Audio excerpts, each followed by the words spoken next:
Imagine a nation on the brink of an economic breakthrough, its hopes tied to a massive project, the East African crude oil pipeline, with a whopping $5 billion budget, and after some time, all hopes become lost. Well, Uganda, rich in untapped crude oil, was all set to transport this black gold to Tanzania, tapping into the vast Indian Ocean network. This wasn't just a pipeline, it was a lifeline, promising billions and an economic boom. But when Uganda veered off the path the West desired, the promised Western investment vanished. Just like that, dreams shattered, and the pipeline's future hung in the balance. Then, in a twist that stunned the world, China stepped in, offering a hand to Uganda, challenging Western. But the story is more complex than a mere act of generosity. In this video, you'll understand why the West suspended the investment. You'll also discover why China is helping Uganda. Stay tuned as we unravel the truth and challenge your perceptions of Uganda, China, and the Western world. The East African Crude Oil Pipeline, or EACOP, isn't just any pipeline. It's a monumental venture that has been brewing since 2013. When the foundation stone was laid in 2017, it symbolized more than just construction. It was the dawn of a new era for Uganda and Tanzania.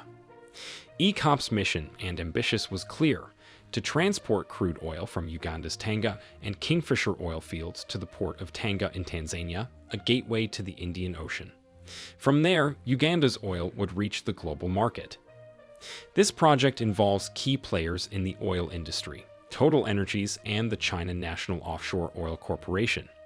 The stakes are high, with Total Energies holding a 65% share, Uganda's national oil company at 15%, Tanzania with another 15%, and the China National Offshore Oil Corporation with 5%. The project's cost has skyrocketed to an astonishing $5 billion. In a surprising turn, 24 Western banks stepped back from this venture, making way for the Standard Bank and the Industrial and Commercial Bank of China to step in. Upon completion, the East African Crude Oil Pipeline will be the world's longest electrically heated crude oil pipeline. The 1,410-kilometer voyage of the EACOP begins in the Hoima district of Uganda's Busara sub-county. It ends in the Chongoleani Peninsula close to Tanzania's port of Tanga, after circling the southern beaches of Lake Victoria, passing through Uganda's Rakai district and crossing the Albertine Rift.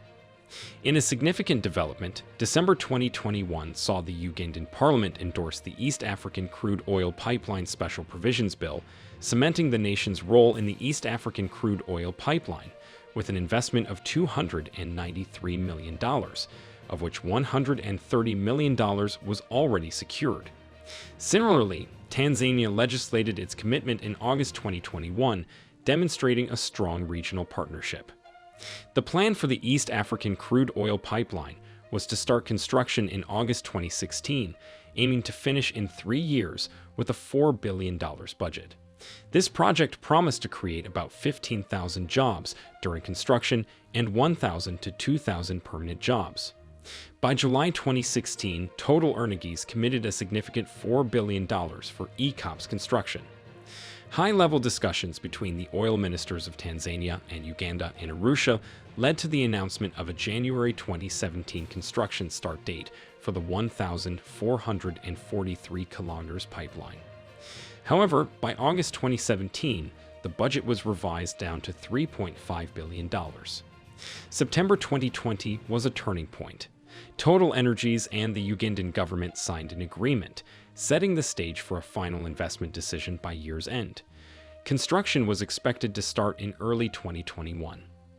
April 2021 saw crucial agreements signed by Presidents Museveni of Uganda and Suluhu of Tanzania, along with leaders from Total Energies and the China National Offshore Oil Corporation. The construction was scheduled to start in July 2021, with the first oil expected in 2025. However, by August 2021, the total cost had risen to $5 billion. The EACOP is more than a pipeline. It's a symbol of economic hope for Uganda, expected to bring significant revenue through royalties and taxes, potentially leading to development and poverty reduction. The pipeline also promises job creation, particularly in rural areas, which could boost the economy and foster skill development. It could also help diversify Uganda's economy, which is currently dependent on agriculture. The oil industry's establishment in Uganda adds a new layer to the country's economy, reducing dependence on agriculture. This diversification brings more stability, making the economy less vulnerable to agricultural market changes. Energy security is another key benefit of the East African crude oil pipeline. Currently, Uganda relies on imported oil, which makes it susceptible to global price changes and supply issues. The pipeline changes this, enabling Uganda to produce its own oil, lessening dependence on imports. This shift to self-reliance means cost savings and a more stable energy supply. Moreover, the ECOP includes plans for an oil refinery in Uganda, ensuring a steady domestic oil supply. This newfound autonomy in energy is a significant step towards national self-sufficiency. The pipeline also strengthens regional cooperation between Uganda and Tanzania. Bound by ECOP's construction and operation, these nations are set to deepen their ties, enhancing trade, infrastructure development, and security cooperation. This partnership could lead to more economic integration and shared prosperity in the region. Before diving into China's role in saving the pipeline, it's crucial to understand how the West initially engaged with and then retreated from the project. The East African crude oil pipeline initially attracted significant interest from Western nations, including the United States, France, Germany, and the United Kingdom. These countries committed financial support through loans and grants.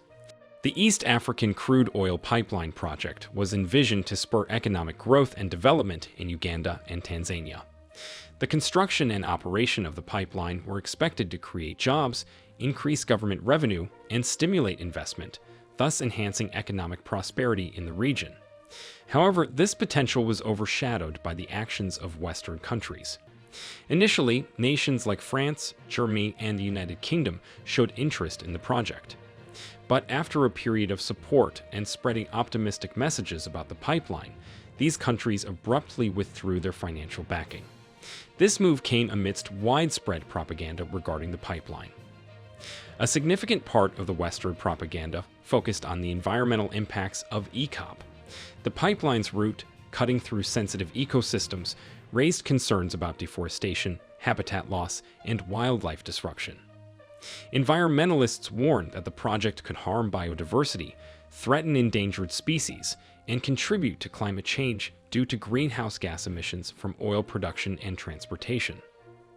Western countries also raised social concerns, especially about the displacement of communities along the pipeline's route.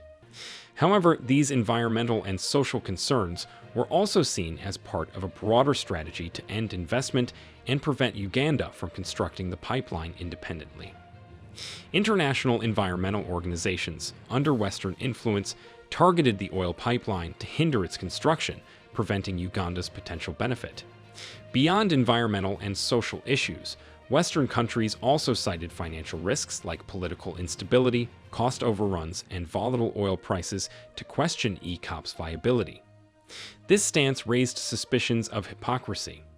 Western involvement began under seemingly environmental concerns, but their withdrawal overlooked the pipeline's potential to improve Ugandan lives.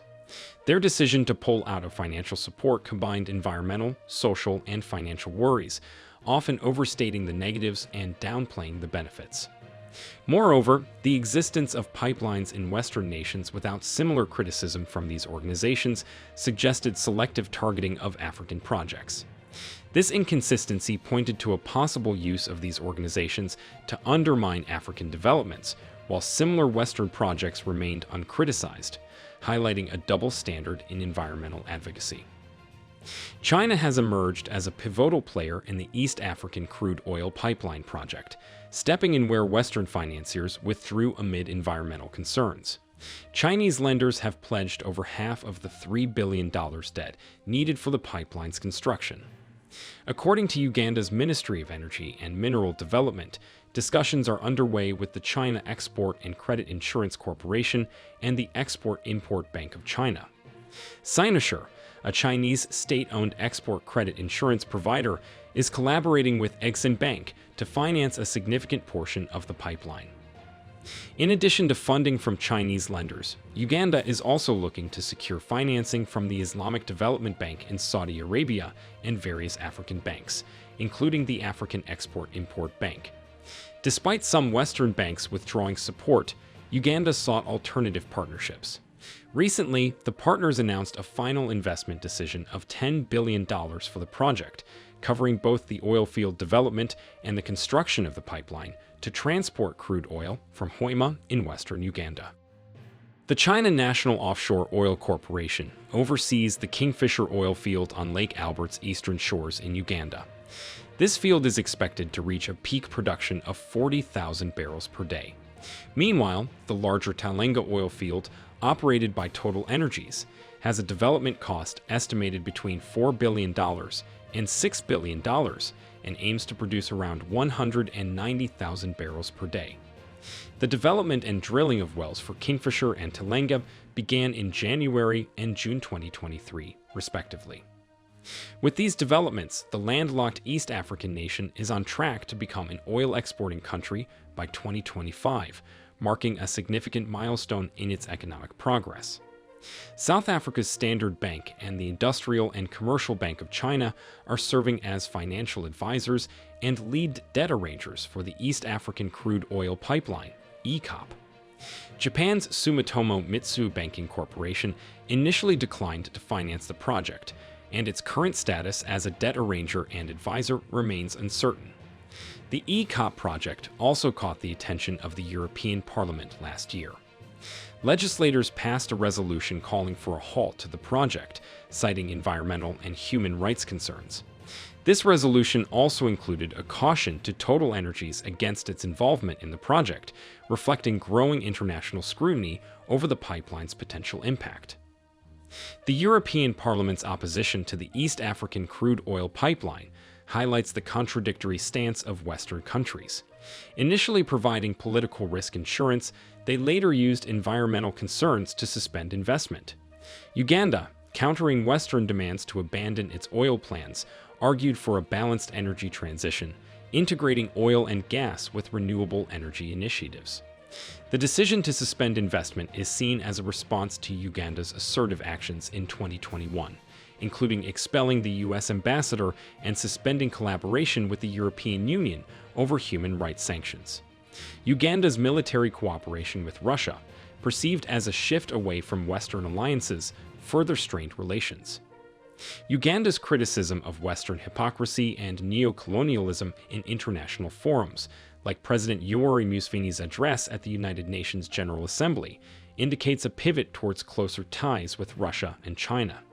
This shift, along with Uganda's growing assertiveness, is believed to have prompted the West's withdrawal from the EACOP project. With Western countries withdrawing support, citing environmental and human rights issues, and China stepping in to fill the gap, Uganda's pivot towards new alliances raises significant questions about the future of international relations and economic development in Africa. Do you think Uganda's shift in alliances will lead to a more balanced and prosperous future, or could it deepen global divides? Let us know what you think in the comments below. Do not forget to like this video and subscribe to the New Tourist channel. Turn on notifications too, so you get notified whenever we upload videos like this. Thanks for watching, and see you in our next video.